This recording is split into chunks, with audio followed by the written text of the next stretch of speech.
Virginie. Est-ce qu'on peut les acclamer?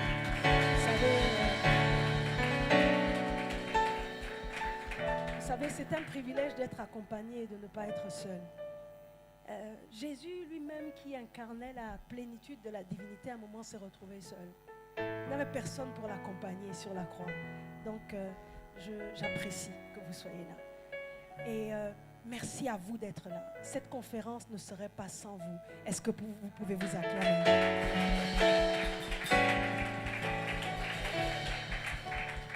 Alléluia. J'aimerais honorer celui qui nous rassemble. Alléluia. Est-ce qu'on peut dire? À qui d'autre pourrais-je te comparer dans les cieux et sur la terre? Car au plus profond de mon cœur, je ne connais qu'un seul amour. Ce Dieu qui pour moi s'est sacrifié, qui s'est donné tout entier. Ce Dieu qui se suffit à lui-même. Tu es tout ce que j'ai de plus précieux. Oh, tu es tout ce que j'ai de plus précieux. Est-ce que quelqu'un peut dire encore à qui d'autre? À qui d'autre pourrais-je te comparer dans les cieux et sur la terre? Car au plus profond de mon cœur, je ne connais qu'un seul amour. Ce Dieu qui pour moi s'est sacrifié, qui s'est donné tout entier. Ce Dieu qui se suffit à lui-même. Tu es tout ce que j'ai de plus précieux. Oh, tu es tout ce que j'ai de plus précieux. Tu es tout ce que j'ai de plus précieux. Tu es tout ce que j'ai de plus précieux. Tu es tout ce que j'ai de plus précieux. Alors disons Emmanuel, Emmanuel.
Je ne connais qu'un seul amour. Ce Dieu qui pour moi s'est sacrifié, qui s'est donné tout entier. Ce Dieu qui se suffit à lui-même. Tu es tout ce que j'ai de plus précieux. Oh c'est vrai, tu es tout ce que j'ai de plus précieux. Chantons Emmanuel. Emmanuel.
Merci d'être là pour nous indiquer la voie à suivre.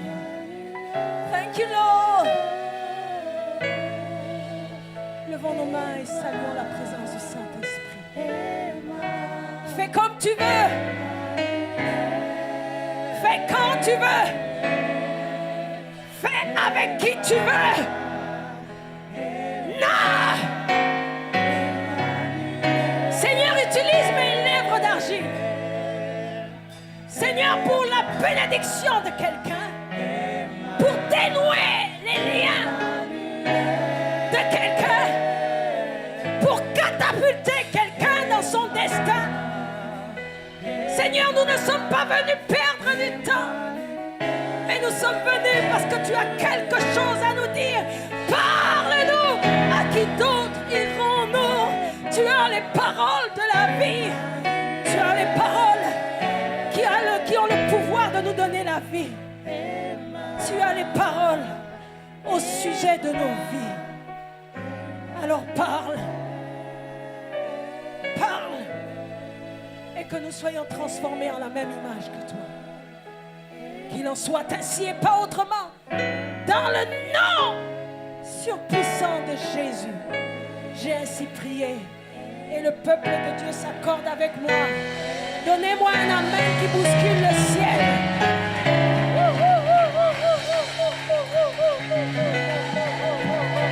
Come on, que ça monte, que ça monte, que ça monte, que ça monte.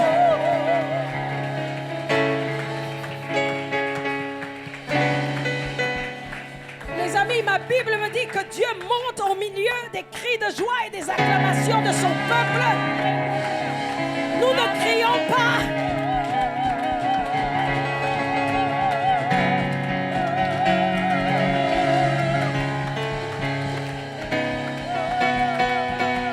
Écoutez-moi.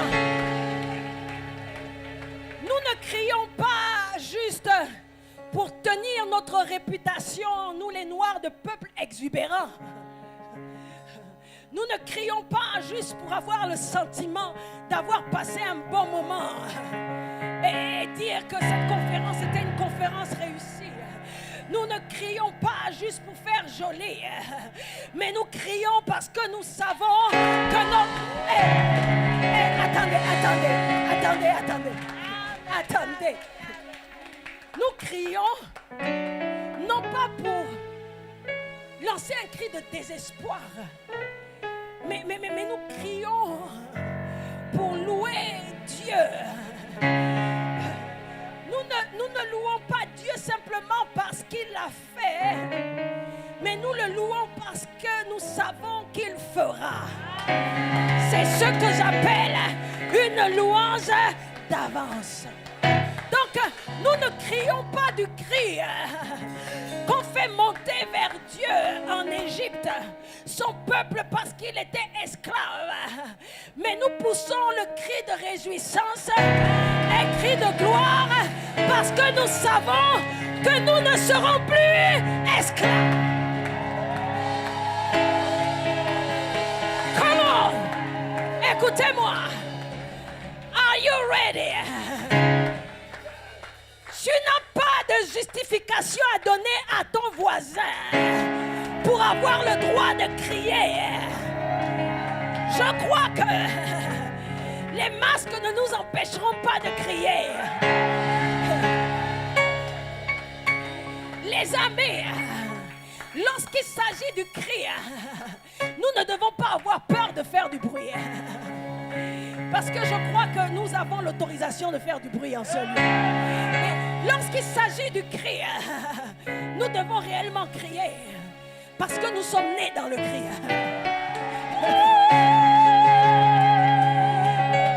Il n'y a aucune naissance qui se fait sans cri.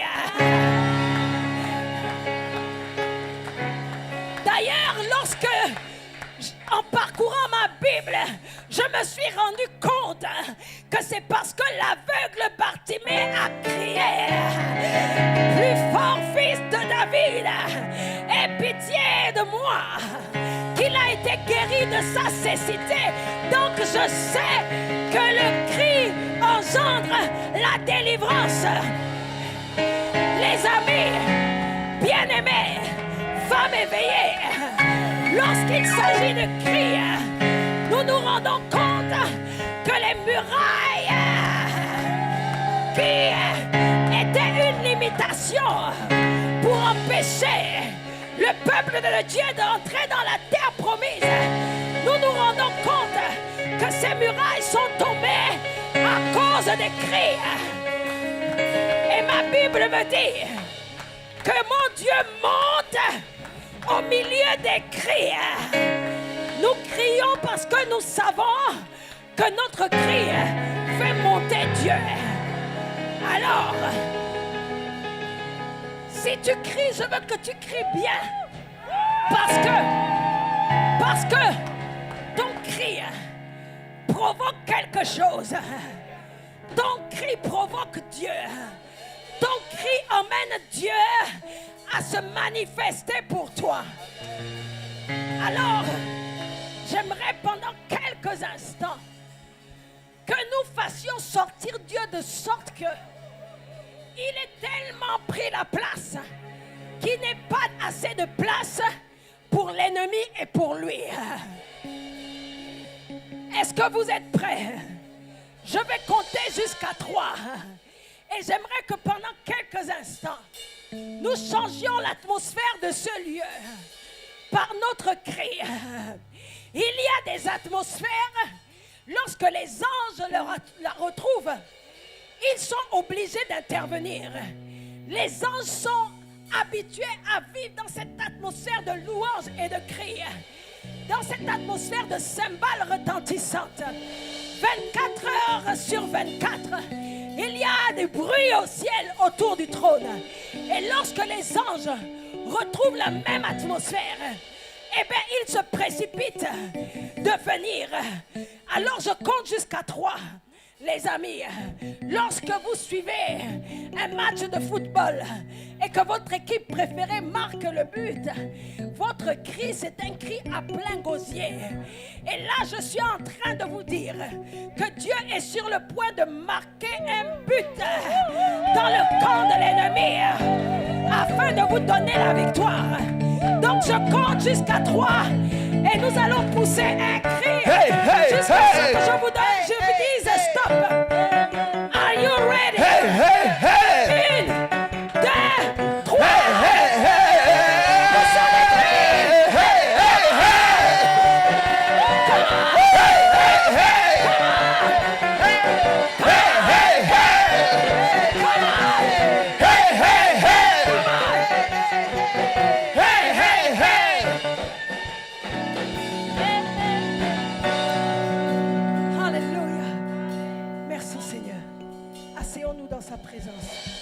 J'aimerais que Virginie me partage la connexion parce que mon message n'est pas sorti.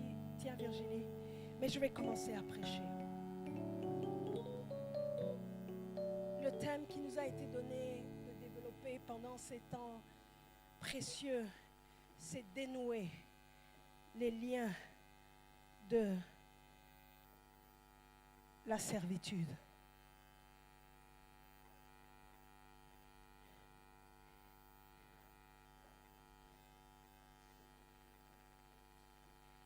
Matthieu 18, 18, je vais commencer par ce verset. Ce n'est peut-être pas utile d'ouvrir vos Bibles parce que nous allons passer très vite dessus. C'est Jésus qui parle. Et il dit, tout ce que vous lirez sur la terre sera délié dans les cieux. Et tout ce que vous délierez sur la terre sera délié dans les cieux. Oui, Dieu a donné à l'homme un tel pouvoir que par un acte qu'il pose sur la terre, que cet acte ait une répercussion directe sur le monde invisible et dans le ciel. Et les contemporains de Jésus ont pu s'exclamer également en disant les paroles qui suivent dans Matthieu 9, versets 6 à 8.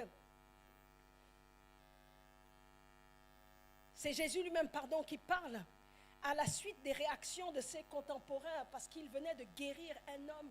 Et ils se sont insurgés contre cette guérison, il disait qu'il n'avait pas le droit de le faire en ce jour-là.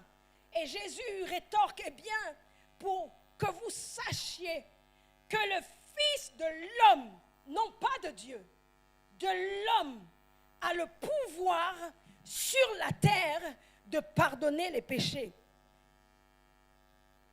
Et ensuite, quand la foule vit cela, elle fut saisie de crainte et elle glorifia Dieu qui a donné aux hommes un tel pouvoir.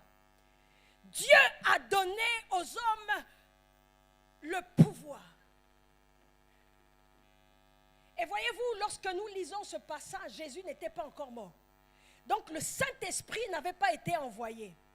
Pour qu'on ait pu dire que ce pouvoir qui était conféré aux hommes leur était conféré par la vertu du Saint-Esprit. Le Saint-Esprit, le consolateur, l'esprit de puissance et de feu n'avait pas encore été envoyé. Ça signifie que le pouvoir que Dieu a donné à l'homme, il l'a donné parce que simplement l'homme a été créé à son image et à sa ressemblance. Ne laisse personne te faire penser que tu es impuissant, que tu n'as aucune valeur. J'aimerais te dire cet après-midi que tu as le pouvoir. Dieu, dès qu'il t'a créé, t'a conféré un pouvoir. Donc, en fait, il y a des choses que nous arrivons à réaliser qui sont extraordinaires, non pas à partir de notre divinité. Oh, peut-être que certains ne seront pas d'accord ou vont être choqués, mais je dois le dire, non pas à partir de leur divinité, mais à partir de leur humanité. Il y a des pouvoirs que Dieu nous donne d'exercer, rien qu'à partir de notre humanité. Mais imaginez-vous, lorsque le Saint-Esprit vient en sus du pouvoir que nous avons déjà à l'intérieur de nous. Un tel pouvoir. Notre pouvoir ne procède pas seulement de notre divinité. Il procède aussi de notre humanité. Je veux parler déjà d'un premier pouvoir que Dieu nous a donné. C'est cette capacité que nous avons à faire des exercices spirituels, poser des actes spirituels. Je vais au-delà des actes prophétiques que nous pouvons poser et que nous qualifions aussi d'actes spirituels. Mais je vais parler de cette capacité qu'a l'esprit humain d'opérer dans la sphère spirituelle sans être dans son corps. Donc si déjà des hommes qui ne sont pas chrétiens, qui n'ont pas le Saint-Esprit, ont la capacité d'opérer dans une dimension supérieure que la dimension humaine, ça dénote bien du pouvoir que Dieu nous a donné. Ne permettez jamais à personne de vous dévaluer. Parce que vous avez une valeur inouïe. Un tel pouvoir. Je ne suis pas en train de faire la promotion, et j'en parlais hier soir, du fait de sortir de son corps. Parce que, en fait, sortir de son corps, sans avoir comme esprit de liaison le Saint-Esprit, c'est de la sorcellerie. Sortir de son corps par sa propre volonté pour aller faire des travaux spirituels. Et vous savez quels sont ce genre de travaux spirituels qu'on opère lorsqu'on sort de soi-même, on sort soi-même de son corps par sa propre volonté. Ce sont des travaux nuisibles qui nuisent aux autres. C'est ce qu'on appelle la sorcellerie. Et il y en a d'autres qui font une sorcellerie inconsciente, qui ne sont pas encore initiés, qui n'ont pas maîtrisé l'art de sortir de leur corps. Mais qui, à un moment, parce qu'ils sont destinés à cela, par la légitimité des alliances qui ont été contractées dans leur famille, il y a quelqu'un de la famille qui va venir en esprit, non pas sous la forme avec son enveloppe charnelle, mais qui va venir dans la nuit, dans un rêve, venir le chercher. Pour l'initier au fait de sortir de son corps. C'est ce que j'appelle un esprit de liaison. Cet esprit de liaison peut être un esprit humain, comme ça peut être un démon également. Et certains se sont vus parfois la nuit, ils ont l'impression qu'ils se sont élevés de leur corps et ils ont vu que leur corps était inerte et endormi et ils pouvaient se voir, mais en dehors de leur corps. Donc vous voyez que c'est une capacité qui a été donnée à l'homme de sortir. Mais nous qui sommes des femmes éveillées, que quelqu'un dise éveillées, qui avons la conscience des choses divines, nous savons que nous ne sortons pas par nous-mêmes, mais que le Saint-Esprit ou les anges peuvent venir nous chercher et nous ravir. Je ne sais pas si vous avez déjà eu l'impression d'être endormi, mais de prier en même temps. Alléluia. Donc c'est le pouvoir que Dieu a donné à votre esprit. L'esprit a une force inouïe. L'esprit n'est pas limité par le corps. D'ailleurs, l'apôtre Paul disait, l'esprit est bien disposé. L'esprit a des dispositions autres que les dispositions de notre corps. Des dispositions et des capacités, des habiletés illimitées. Les amis, oh my God. Les esprits ne sont pas limités par les murs. Voilà pourquoi même si on nous a confinés à cause de cette crise sanitaire, nous pouvons toujours aller dans le monde. Est-ce que je parle à quelqu'un cet après-midi? Est-ce qu'il y a un homme et une femme spirituelle? Est-ce qu'il y a un homme et une femme qui réalise qu'il a reçu un tel pouvoir et que rien ne peut confiner sa foi, rien ne peut confiner son action, rien ne peut confiner sa prédication, rien ne peut confiner sa mission. Oh!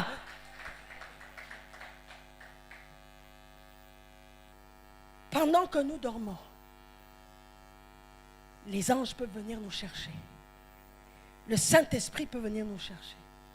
Voilà pourquoi l'apôtre Paul dit, je ne sais pas si c'était dans mon corps ou, mais j'ai été ravi. Alléluia. J'ai été ravi. Et Jean a été ravi par un ange aussi, qui s'est collé à son esprit humain pour l'emmener et lui donner de voir ce qui allait se passer dans la fin des temps. Les amis, j'ai redouté cela pendant longtemps et j'avais pensé pendant de nombreuses années n'être qu'un évangéliste. C'est pourquoi j'ai une expertise avérée dans l'évangélisation et particulièrement les croisades d'évangélisation et la rétention des âmes. Je n'en ai pas encore fait de croisade ici à Paris, mais j'en faisais dans mon pays d'origine, qui est le Gabon. Et voyez-vous, je pensais que j'étais un évangéliste jusqu'à ce qu'en 2018, un homme de Dieu au Congo me corrige et me révèle qui j'étais plus précisément. Et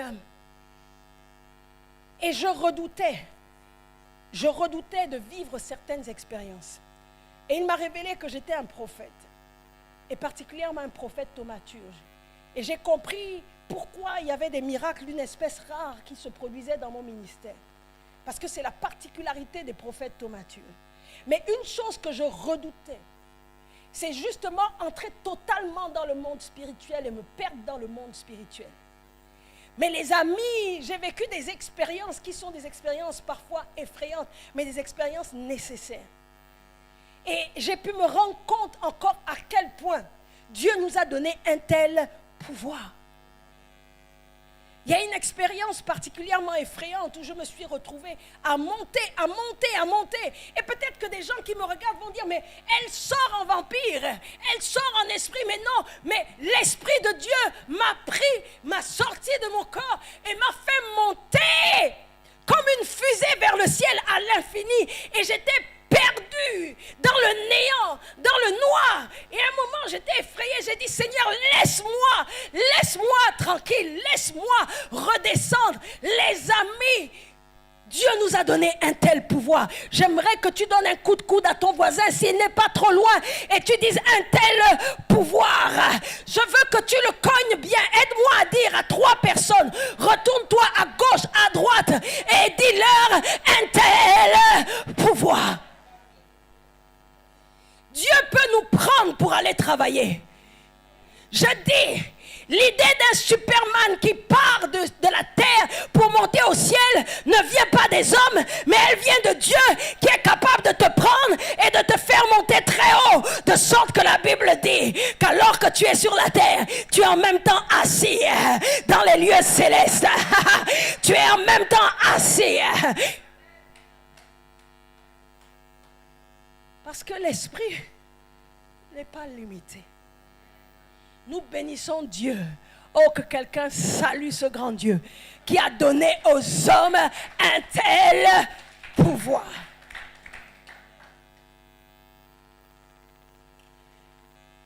L'autre pouvoir dont j'aimerais parler, c'est le pouvoir de la pensée. La Bible dit dans Proverbe 23, 7, « Telles sont les pensées d'un homme, tel il est. » Ce que nous faisons de notre pensée détermine ce que nous devenons. La nature de notre pensée détermine la nature qui va être la nôtre. Le format de nos pensées détermine le format que va prendre nos vies. En fait, notre vie est façonnée par nos pensées. Notre destin est façonné par notre pensée. Vous allez dire, mais pasteur, notre destin, Dieu le connaît déjà. Il connaît la finalité. Mais je dis, il y a un processus par lequel ton destin doit se construire. D'ailleurs, le mot hébreu qui est traduit en français, mana, qui est traduit par destin, nous parle de quelque chose que tu dois compter. Le destin est quelque chose auquel tu dois ajouter des briques pour le construire, pour avoir le tableau final, la peinture finale. Tu dois faire quelque chose. Donc, Dieu nous a donné le pouvoir de façonner nos destins en façonnant notre pensée. My God! Quel pouvoir! Mais imaginez-vous un peu si toutes nos pensées devaient se réaliser. Écoutez, les scientifiques ont démontré que nous pensons 6000 pensées par jour. 6000 pensées. Imaginez-vous. Je pense à l'instant. Oh, vraiment, j'ai envie de dormir. Et puis tout de suite, vous me voyez dormir. Après, je pense, je veux sauter. Je suis en train de sauter. Après, je pense, il m'énerve. J'ai envie de la gifler. Et la personne est giflée. Mais quelle cacophonie, quel chaos dans lequel nous allons nous retrouver. Parce que souvent, l'homme ne sait pas ce qu'il veut. Il pense un moment une chose et à l'instant d'après, il pense son contraire. C'est ainsi que nous avons vu l'apôtre Pierre penser réellement tu es le Fils du Dieu vivant. Et quelques minutes après, se voir dire par Jésus, arrière de moi Satan, parce que ses pensées s'étaient opposées à la divinité. Mais en fait, c'est quel pouvoir? Je comprends pourquoi ma Bible me dit dans Proverbe 31 au sujet de la femme vertueuse, elle pense à un champ et elle l'acquiert. Mon ami, fais attention à ce que tu penses. Fais attention à ce que tu penses. Soigne tes pensées. Parce que si tu soignes tes pensées, c'est ta vie que tu soignes. C'est ton avenir que tu soignes. C'est ton destin que tu soignes. Mais gloire à Dieu parce que ce ne sont pas toutes nos pensées qui s'accomplissent, mais ce sont les pensées sur lesquelles nous mettons un focus, les pensées sur lesquelles nous mettons le projecteur. Voilà pourquoi la Bible dit que ce livre de la loi ne s'éloigne point de ta bouche, médite-le jour et nuit. Ainsi tu auras du succès, tu atteindras l'objectif de ta méditation. En fait, ce sur quoi on pondère, ce sur quoi on s'attarde, ce qui retient notre attention, ce sur quoi on réfléchit. Parce que méditer veut dire tourner la chose dans tous les sens. Alléluia. S'attarder sur quelque chose, sur une idée. En fait, ce sur quoi on met le focus, c'est ce qui s'accomplit. Tu réussis ce que tu médites. Donc même si tu médites le mal, tu vas réussir dans le mal. Parce que tu as mis le focus sur cette pensée machiavélique. Ecclésiaste 10, 20 nous dit, ne maudis pas le roi, même dans ta pensée. Ne maudis pas le riche dans la chambre où tu couches, car l'oiseau du ciel emporterait ta voix. L'animal ailé publierait tes paroles. En fait, la pensée est le premier principe créateur.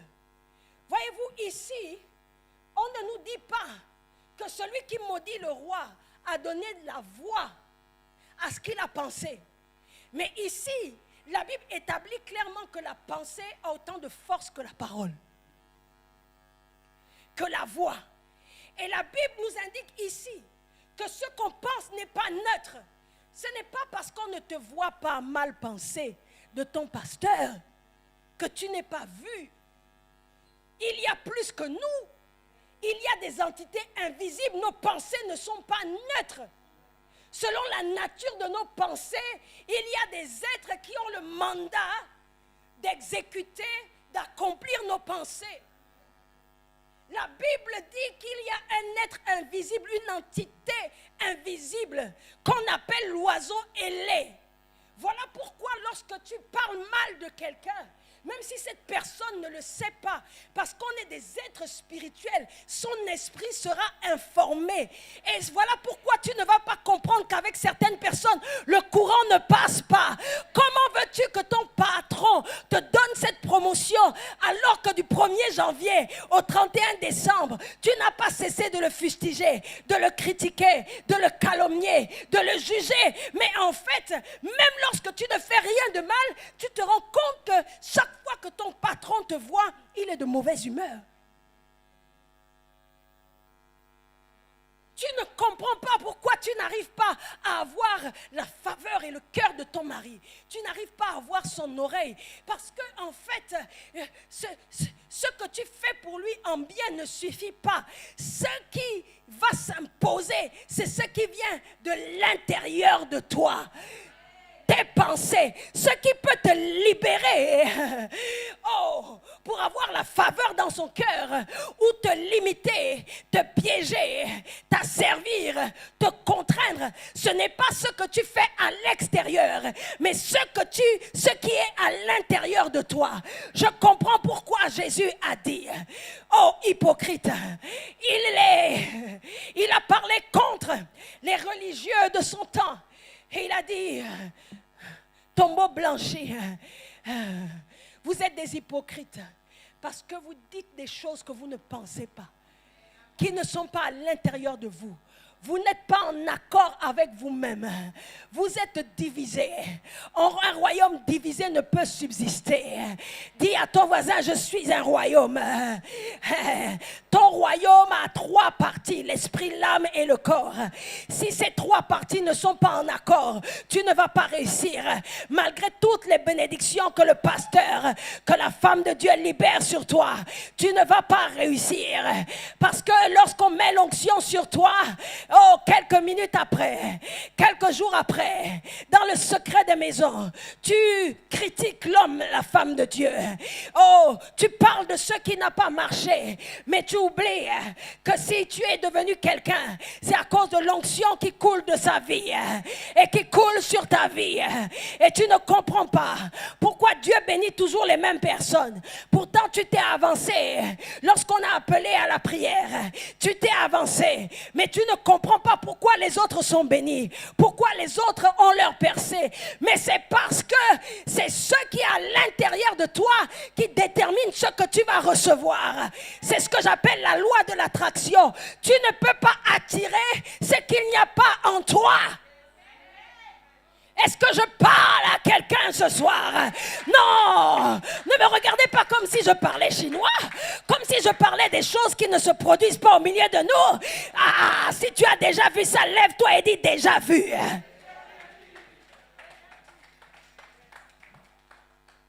Jésus a dit, voilà le miracle. Il a dit, si vous nettoyez l'intérieur de la coupe, si vous traitez ce qui est à l'intérieur, ce qu'on ne voit pas, Les gens pensaient que ce qui était plus grave, c'est ce qu'on voyait. Les péchés visibles, qu'on a catégorisés, qualifiés de grands péchés.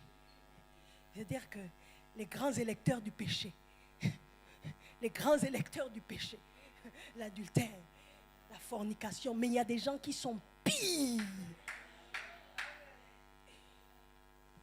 qui sont aussi insidieux que la fumée. Ils font tout parfaitement devant les hommes. Vous n'aurez jamais rien à leur reprocher. Mais alors que vous fuyez un autre frère, une autre sœur dans un sens, comme on fuit le feu, vous vous rendez compte que ce n'est pas le feu qui vous consume. Ce n'est pas le feu qui absorbe vos forces. Ce n'est pas le feu qui brûle vos vêtements, votre réputation, mais c'est la fumée. Vous pensiez mourir du feu, vous pensiez mourir des frères et sœurs qui sont chauds, qui disent ce qu'ils pensent, dont le péché est visible, mais finalement vous vous rendez compte que vous mourrez de celui qui est à côté de vous, qui vous faisait des compliments, qui vous acclamait, qui disait tu es mon père, tu es ma mère, et puis c'est de celui-là que vous allez mourir, aussi insidieux que la fumée.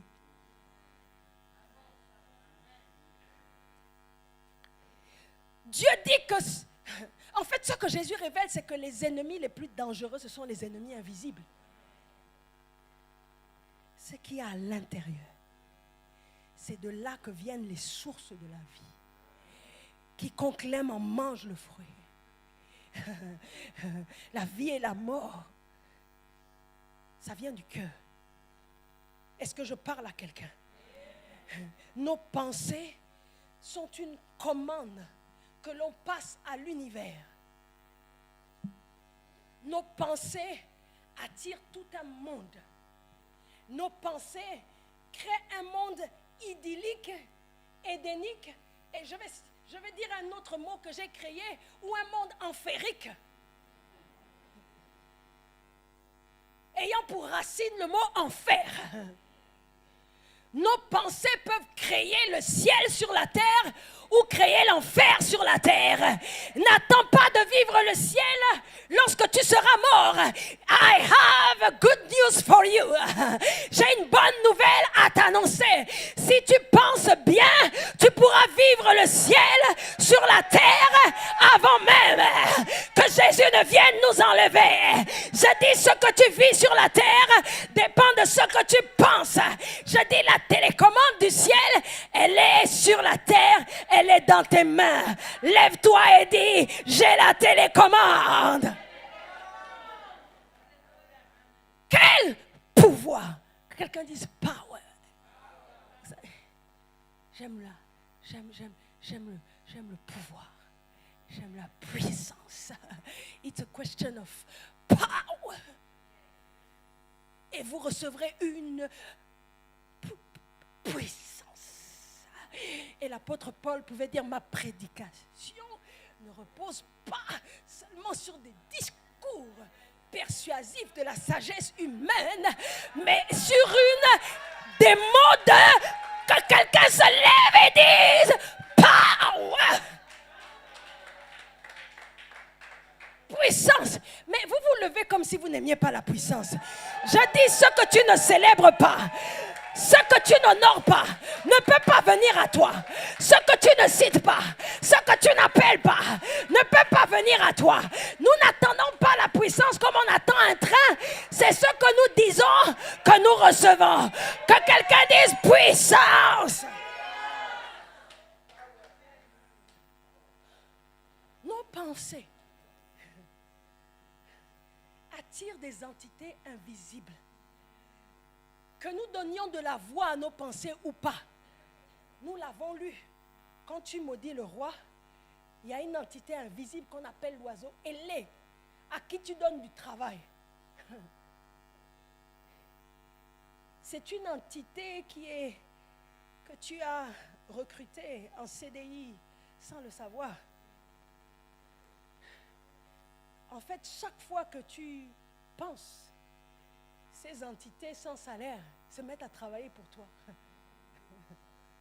Est-ce que je parle à quelqu'un? Ils travaillent. Les amis, oh my God. C'est pourquoi lorsqu'on pense bien, lorsqu'on pense God, God is coming. Oh.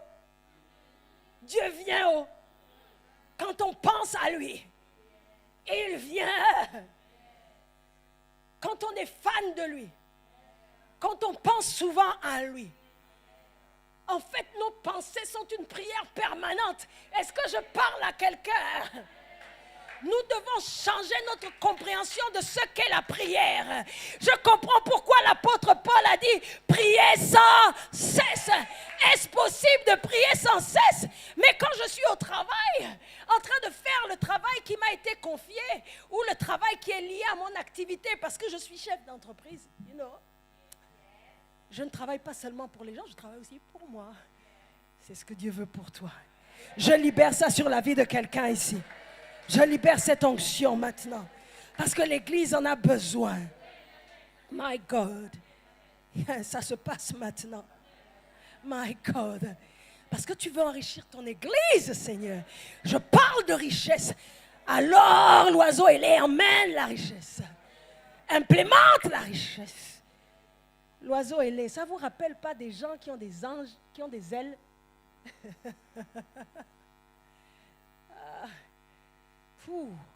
My God. Pourquoi je vous ai dit ça? Pourquoi je dis ça?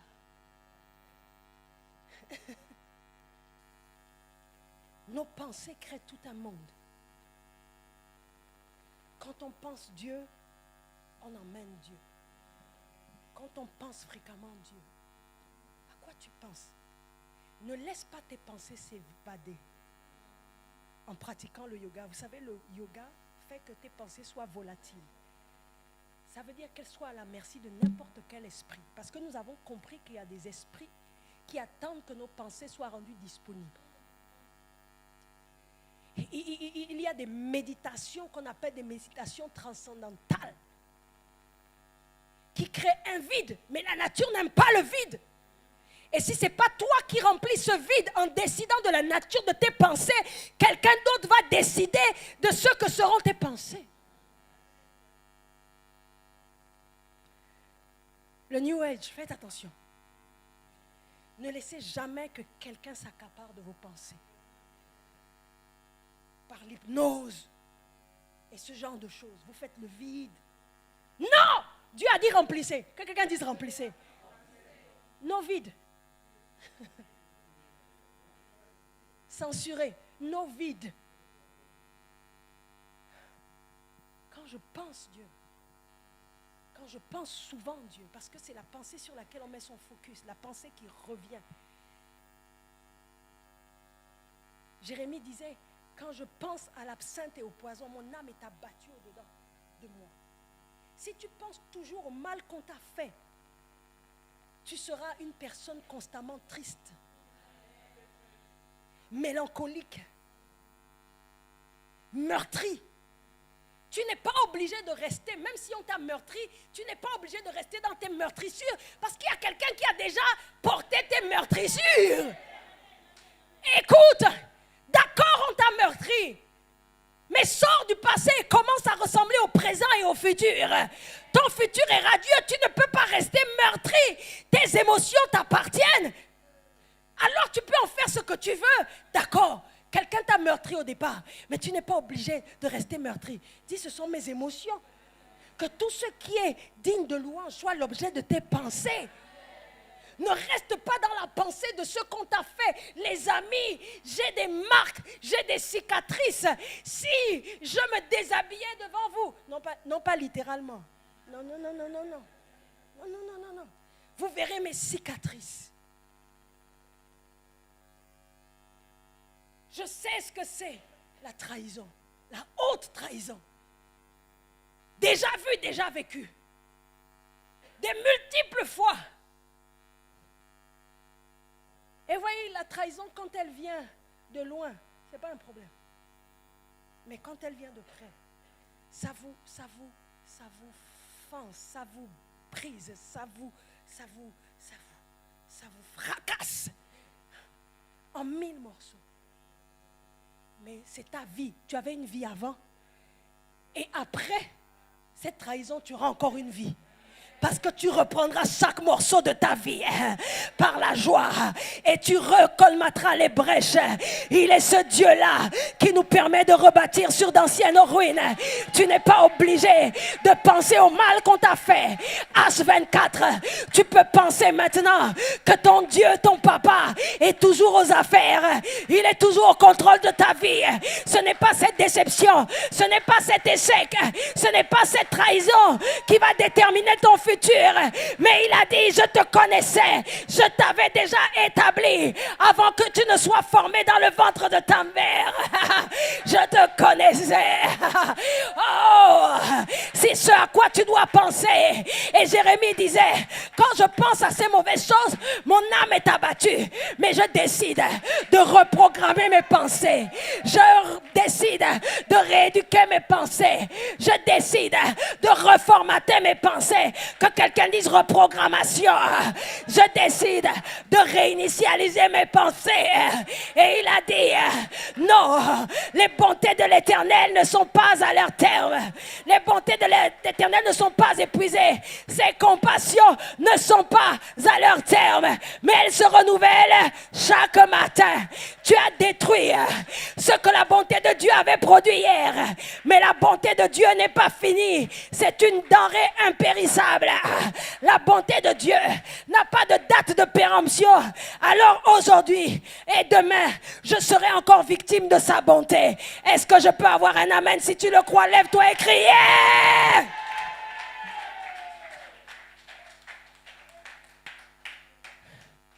Nos pensées créent tout un monde.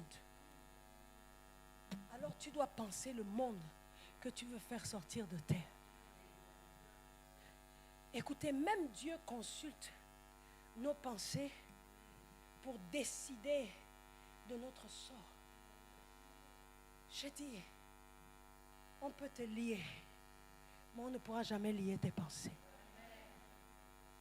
Lorsque Paul et Silas ont été mis en prison, ils étaient libres. Voyez-vous, quel est ce genre de prisonnier qui chante en prison à tue-tête? Avec joie et ferveur. Ça veut dire que leurs pensées n'étaient pas emprisonnées. Et je dis, quand tes pensées sont libres, tes murs, les murs de ta prison seront obligés de tomber. La prison va te rejeter. Et va dire, celui-là, celle-là, je ne peux pas la garder. Je dis, il y a des gens qui ont pensé que parfois, en ne te donnant pas leurs secrets, en te confinant dans l'ignorance, tu dis à quelqu'un, tu as admiré quelque chose de quelqu'un, et tu dis à cette personne, montre-moi. Mais comme cette personne veut être la seule à réussir, la seule à être élevée, elle ne te donne pas son secret. Mais je dis, même si on t'a emprisonné dans l'ignorance, tant que tes pensées sont libres, je dis, les murs de cette prison vont être obligés de tomber et dire, celle-là, on ne peut pas l'arrêter. Elle est destinée à la gloire, elle est destinée à être élevée, elle est destinée à évoluer, il est destiné à progresser. On ne peut pas l'arrêter. Le diable, quand il te donnera un coup, il va dire, celle-là, celui-là, il va tomber, mais il va se relever avec la pensée de vainqueur. J'ai dit, l'enfer va compter 1, 2, alors que tu es à terre et que tu mords la poussière, que tu bois du noir. 4, 5, 6, l'enfer va se réjouir de ce que tu sois toujours au sol, plaqué par des pensées de défaite, par des pensées de douleur. 9, mais quelque chose va se passer. Il mordra, tu diras comme Jérémie, la poussière, sans perdre toute espérance.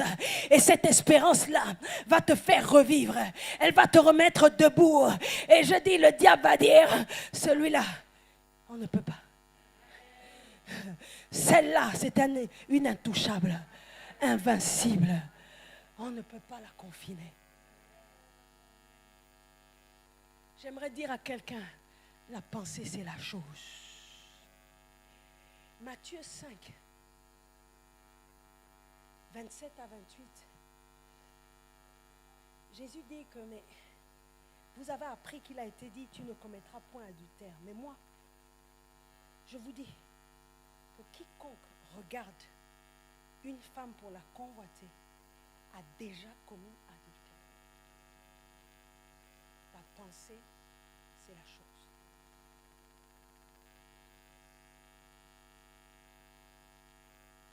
Arrête de lui parler la nuit pour la flatter alors que tu sais que tu ne vas pas l'épouser.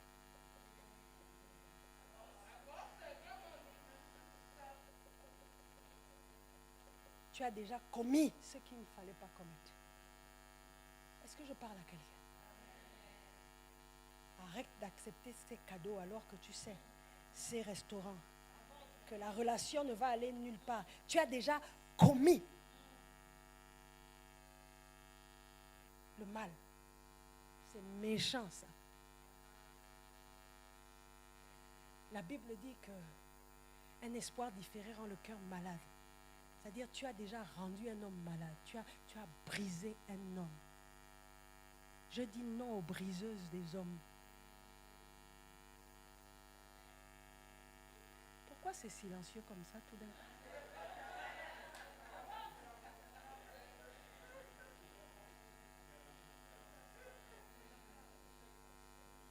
Je dis, on nous a assez accusé les femmes d'avoir fait rentrer le péché.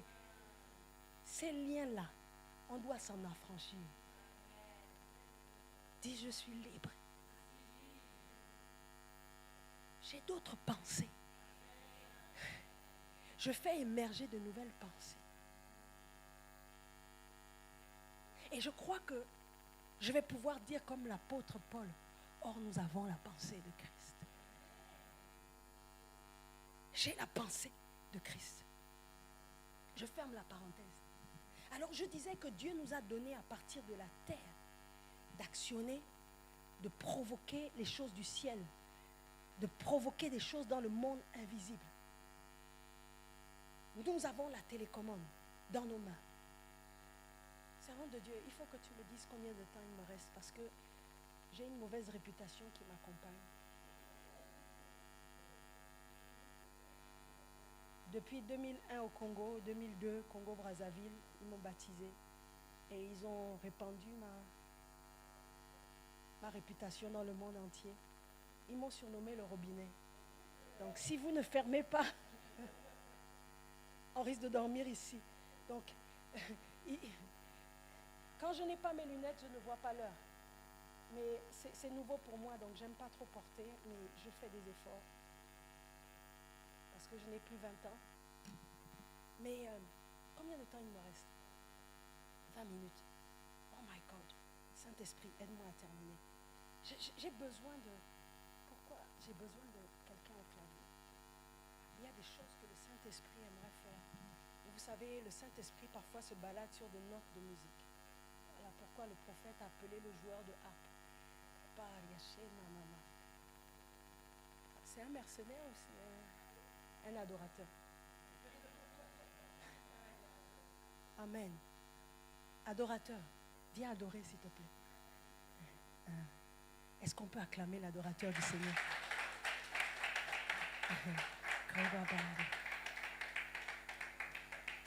Il faut des notes de musique. Je sens qu'il y a un mouvement qui doit se déplacer vers vous. Elle va se déplacer sur les vibrations, sur les notes.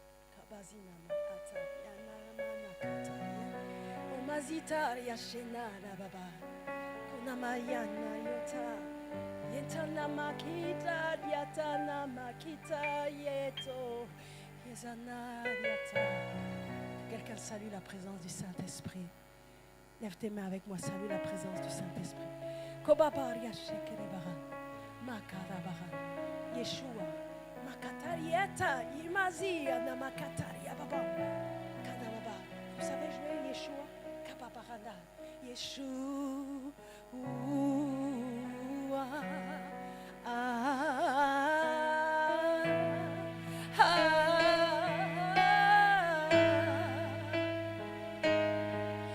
Yeshua.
baume de Gilead.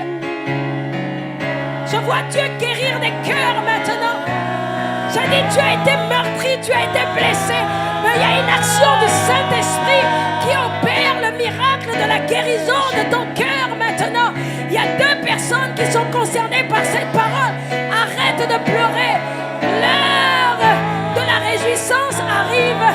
Yeshua, tu agis, tu guéris les cœurs. Yeshua.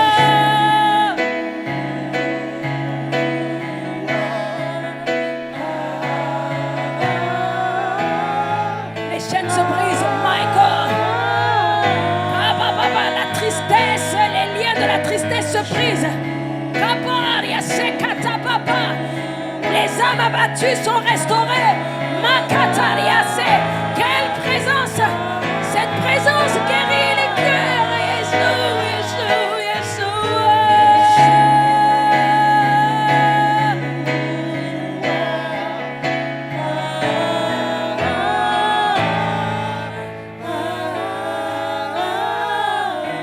Asseyez-vous.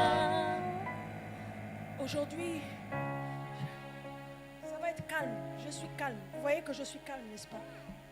Je ne bouge pas beaucoup, je suis calme. Mais demain, ça va être... Le Saint-Esprit va gâter le coin ici.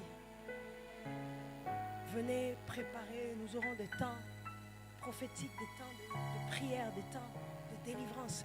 Venez prêts pour ces moments. Alléluia. Aujourd'hui, je veux enseigner. Je veux enseigner. Saint-Esprit, permets-moi de terminer.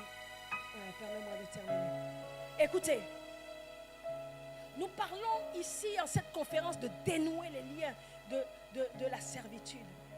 Mais c'est quoi la servitude? Le dictionnaire, en fait, définit la servitude comme un état de dépendance totale d'une personne soumise à une autre, d'un peuple, d'une nation soumis à un autre.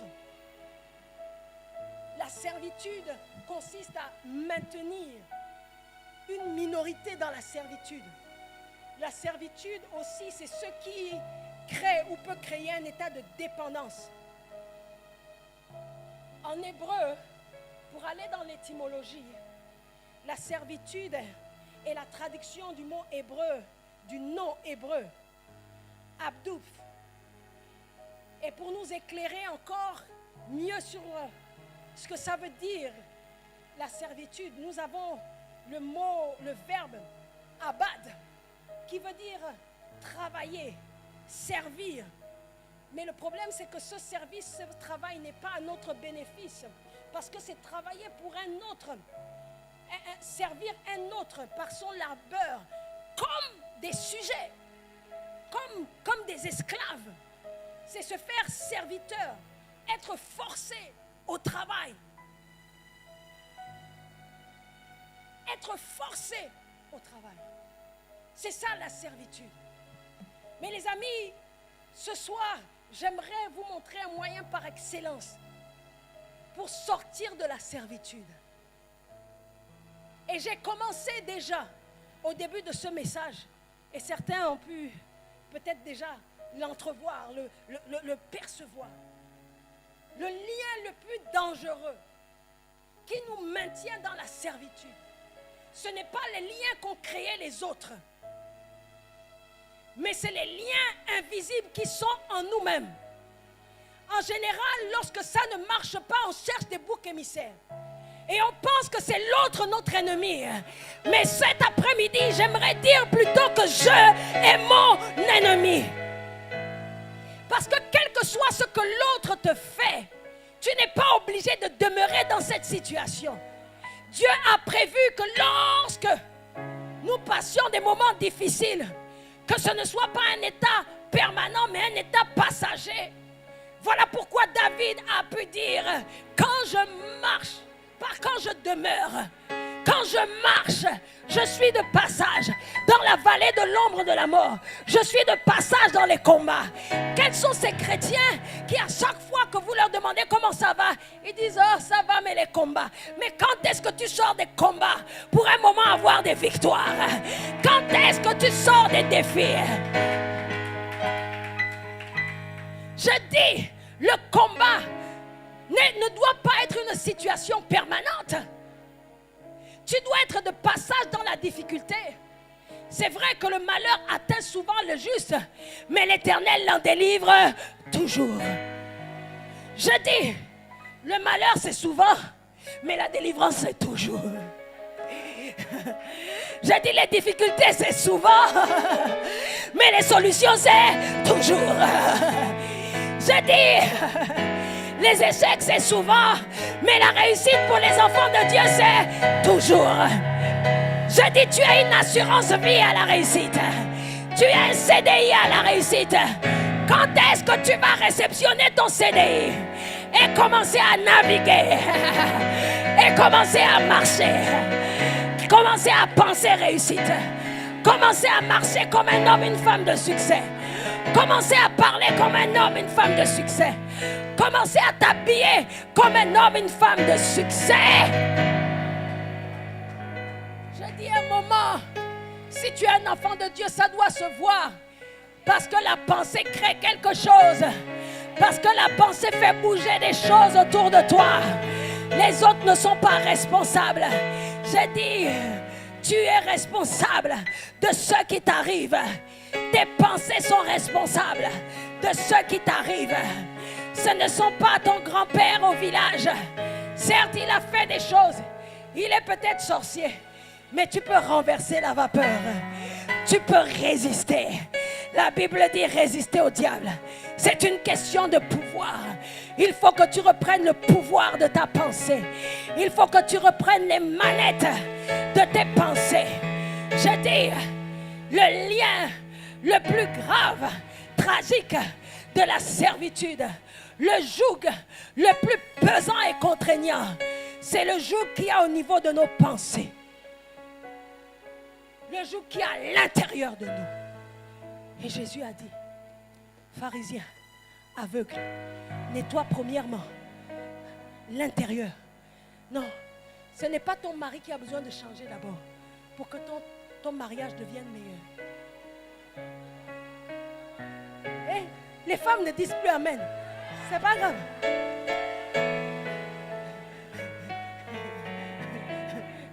Vous savez, 20 ans à recevoir les couples et plus officiellement, mais 30 ans à les recevoir officieusement.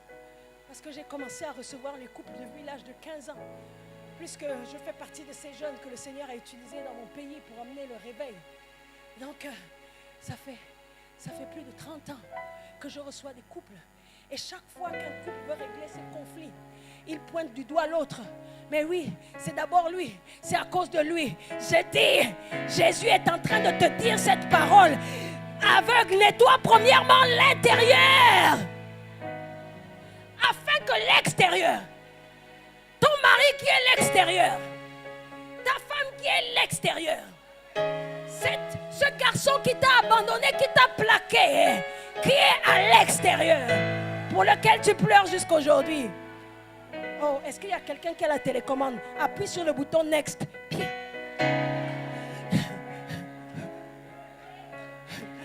Quelqu'un a la télécommande ici? Quelqu'un a la télécommande ici? Appuie sur la télécommande. Nettoyage intérieur.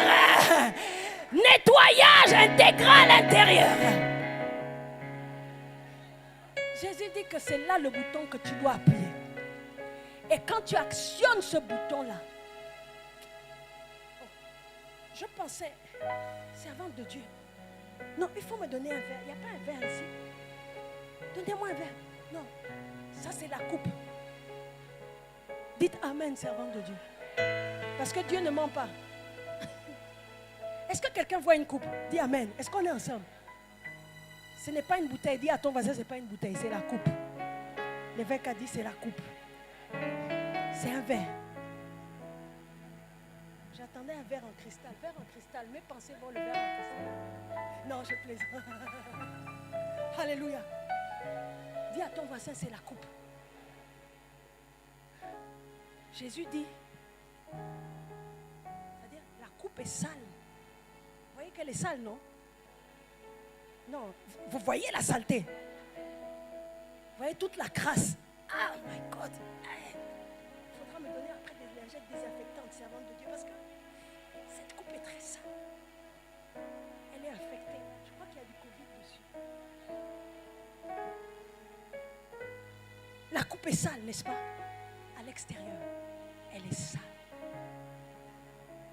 Mais Jésus, ce qu'il est en train de dire, il est en train de dire, ne prenez rien pour nettoyer l'extérieur.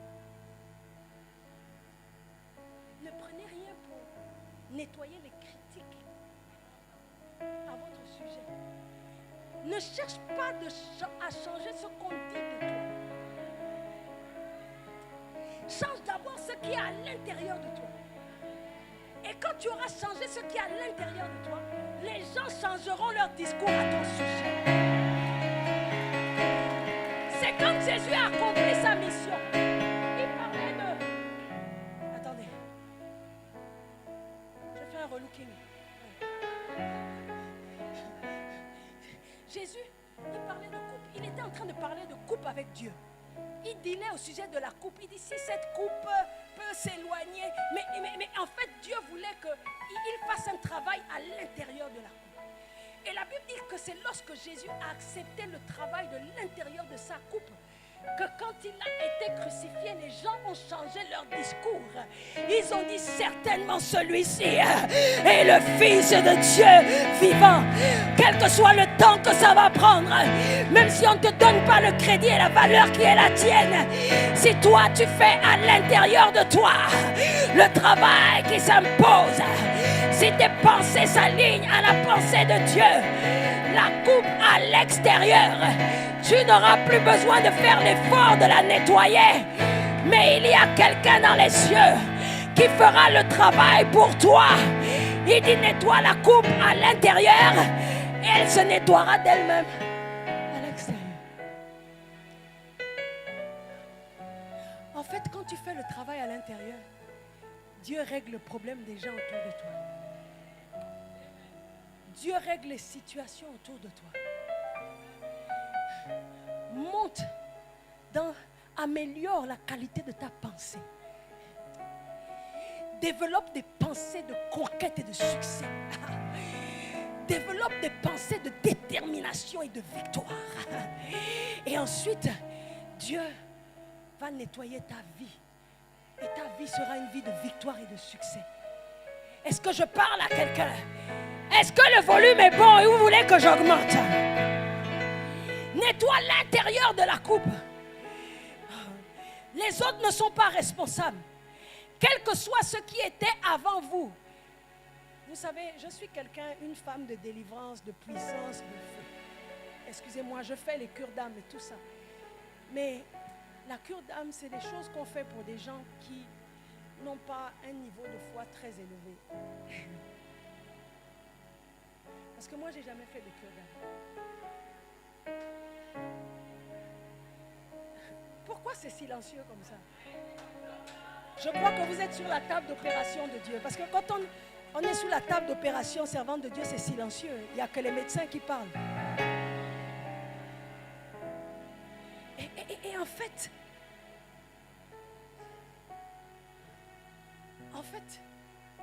je fais des cures d'âme, mais c'est pour des gens qui ne savent pas pratiquer l'autodélivrance. On parlait d'autodélivrance dans le talk show. Parce que le type de délivrance que je préfère, que j'affectionne, c'est l'autodélivrance. Et vous voyez, moi, je n'ai jamais fait de cure d'âme. Je n'ai jamais été en entretien pour un travail spirituel. Mais faites attention aux gens qui vous gardent dans un perpétuel travail spirituel. Ce sont des liens de la servitude. Souvent, beaucoup de gens qui se baladent là, avec l'étiquette homme ou femme de Dieu, qui vous maintiennent tout le temps dans un travail. Mais tu ne peux pas rester tout le temps dans un travail spirituel, ça finit quand?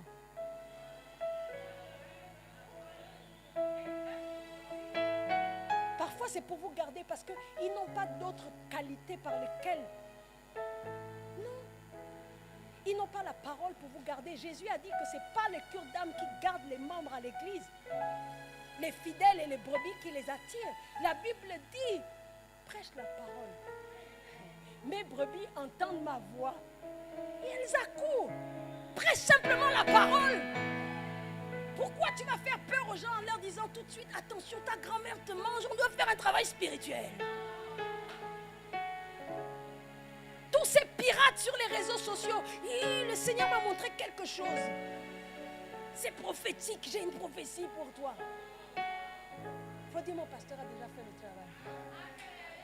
Parce que la délivrance n'est pas le fruit de la cure d'âme, mais le fruit de l'accès à la vérité. Vous connaîtrez la vérité et la vérité vous rendra libre. Vous connaîtrez la vérité et la vérité brisera le joug de la servitude. Vous connaîtrez la vérité et la vérité dénouera les liens de la servitude. En fait, quand tu écoutes la parole de Dieu et que la vérité de la parole de Dieu t'est prêchée, quand tu te connectes et tu t'alignes et tu adhères à cette pensée, il y a une délivrance qui se produit. Il y a des chaînes qui tombent. Il y a des chaînes qui sont brisées. Parce que tu peux chasser un démon. Mais si la personne est asservie au niveau de sa pensée, ce démon va revenir. Parce qu'il sera attiré par ce qui lui ressemble. S'il est mauvais, il sera attiré par tes mauvaises pensées. Ta mauvaise façon de penser. Est-ce que je parle à quelqu'un? Combien de minutes il me reste? D'accord, ils ont fait. D'accord, ils n'ont pas fait. D'accord. Mais ce n'est pas parce qu'ils ont fait que toi, tu ne peux plus rien faire. J'ai dit, tu connais la vérité. Aligne-toi à cette vérité pour être capable d'avoir la liberté de faire et de t'accomplir. Je dis c'est possible. Nettoie l'intérieur et l'extérieur sera nettoyé. Oh my God. Je vais m'arrêter là pour aujourd'hui. J'aimerais que tu prennes.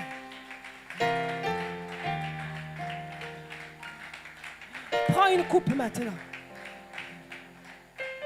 Prends une coupe, fais comme moi. J'ai dit la pensée, c'est la chose. Et j'ai des hommes et des femmes spirituels ici. Que les hommes et les femmes spirituelles se lèvent et prennent la coupe maintenant. Qu'ils prennent la coupe maintenant. Je dis, je ne sais pas ce qu'on a mis dans cette coupe. Vous savez, il y a des gens qui mettent du poison dans votre coupe. Et vous devenez des victimes. Vous devenez assujettis, asservis au poison. Votre vie prend la nature du poison. Mais je dis, quel que soit ce qu'on a mis dans ta coupe, quels que soient les critiques, les jugements, les déceptions, les trahisons, quel que soit ce qu'on a mis, l'ignorance, je dis, la coupe sera nettoyée. Alléluia. Qui nettoie la coupe? Est-ce que c'est l'évêque qui nettoie la coupe? Est-ce que tu as ta coupe? Lève ta coupe comme ça. Il va y avoir une performance de l'Esprit de Dieu alors que la coupe intérieure est nettoyée. J'aimerais que tu nettoies la coupe maintenant. Oh, j'aimerais que tu dises avec moi, j'ai ma coupe. Ma coupe m'appartient. C'est la coupe de ma vie. Elle a été créée non pas pour servir à l'enfer, aux démons, au mal, mais pour être au service de Dieu. Je n'accepte pas un autre joug que le joug de Dieu. J'ai dit ma coupe est une coupe divine. Alors, maintenant, parce que c'est ma coupe, je décide de faire le nettoyage à l'intérieur de ma coupe. Je dis, je ne suis pas un échec, mais je suis un succès. Je ne mourrai pas, mais je vivrai et j'accomplirai les œuvres de l'Éternel. Je réussirai dans la ville, je réussirai dans l'église, je réussirai dans ma famille, J'accomplirai le plan de Dieu dans toutes les dimensions de mon être et dans tous les domaines de ma vie. Je suis né pour adorer Dieu, non pas pour critiquer. Je nettoie les critiques de ma coupe. Fais le nettoyage maintenant. Je nettoie l'amertume. Nettoie, nettoie, nettoie. Comment? Fais-le maintenant. Fais-le maintenant. Tu as ta coupe en main. Nettoie tout ce que tu ne veux plus voir. Dis-le, sors-le. Des pensées d'échec, de tristesse, des pensées de déprime. Nettoie, nettoie, nettoie. Toutes ces paroles qui t'affectaient. Nettoie, nettoie, nettoie. Je veux que tu le fasses prophétiquement en nettoyant la coupe. Fais comme ça. Nettoie la coupe. J'enlève les pensées de paresse, les pensées de négligence, les pensées de procrastination. Nettoie la coupe. Nettoie, nettoie, nettoie. Je ne serai pas asservi à ces pensées. Nettoie, fais le nettoyage. Nettoie, nettoie, nettoie, nettoie, nettoie. Nettoie, nettoie. Ça commence à l'intérieur.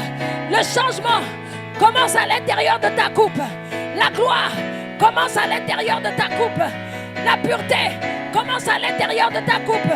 Ne dis pas, mais mon Dieu dans cette église, il n'aime pas Dieu. Toi, aime Dieu de tout ton cœur. Et les gens vont commencer à aimer Dieu. Nettoie, nettoie, nettoie. Commande. C'est tout ce que tu as nettoyé. Ne laisse rien, ne laisse aucune saleté que l'ennemi a déposé dans la coupe de ta vie. Nettoie, nettoie, nettoie. Purification. Et je libère une opération de purification, d'éradication de tout ce qui est impur. Au nom de... Laisse la coupe en l'air. My God, my God, my God, my God, my God. Dieu dit, si tu confesses ton péché, je suis fidèle et juste de te pardonner et de te purifier de toute iniquité. Il y a eu une opération de purification qui a lieu en ce moment, les amis, ladies and gentlemen. Alors que tu as nettoyé la coupe à l'intérieur, alors que tu t'es repenti de ces pensées, alors que tu t'es désolidarisé de ces pensées, alors que tu t'es désolidarisé de ces actions, Dieu fait le nettoyage à l'extérieur. Il y a une performance de l'Esprit de Dieu. Reçois-le maintenant. Reçois-le. Ça se passe maintenant. Ça se passe maintenant. L'extérieur de ta coupe, il est en train de visiter l'extérieur de ta coupe. Attention, il y a une visitation de l'Esprit de Dieu. Oh my God, ça a commencé. Ça a commencé. Ça a commencé. Les choses vont changer. Les gens vont changer autour de toi. Ils vont te regarder différemment. Dieu te rend la gloire que tu avais auprès de lui. Il te rend la brillance, l'éclat que tu avais auprès de lui. Il nettoie la coupe. Il nettoie ta réputation. Il nettoie. Il nettoie. Il nettoie ton savoir, tes connaissances. Alléluia. Alléluia. Alléluia.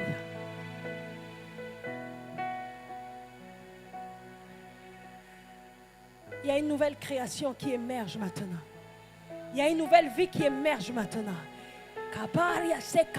Il y a de nouvelles relations qui émergent maintenant. Je libère ça sur toi maintenant. Oh, il ne me reste qu'une minute. Oh, Saint-Esprit, aide-nous. Mais Dieu fait au-delà. Aligne tes pensées à cette atmosphère, à cette gloire, à cette onction. Capte ça maintenant, rapidement. Le tout à coup de Dieu, capte ça. Et juste par une pensée de foi, tu n'as pas besoin que je te touche. Tu n'as même pas besoin de tomber. Mais crois-le simplement. Yeah! La bonne pensée. La pensée de foi. Et c'est fait. Et c'est fait. Ce que Dieu a annoncé aujourd'hui est accompli. Je dis, tu auras un témoignage. Tu vas témoigner que quelque chose s'est passé. Je dis, tu vas témoigner à partir de ce soir. Tu vas témoigner. Tu as été l'objet d'une visitation. Mais pas seulement l'objet d'une visitation, mais tu vas devenir une habitation de la gloire de Dieu. Parce que là, l'intérieur est nettoyé. Oh, si tu le crois, dis amen bien. Oui. Si tu veux acclamer, acclame bien. J'ai dit une acclamation d'avance, avant que la chose ne soit manifeste. Si tu le crois, je compte jusqu'à toi crier. 1, 2, 3. Yeah!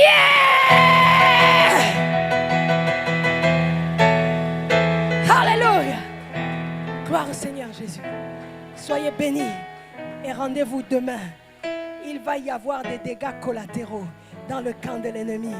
Get ready, get ready, get ready. Merci, servante de Dieu.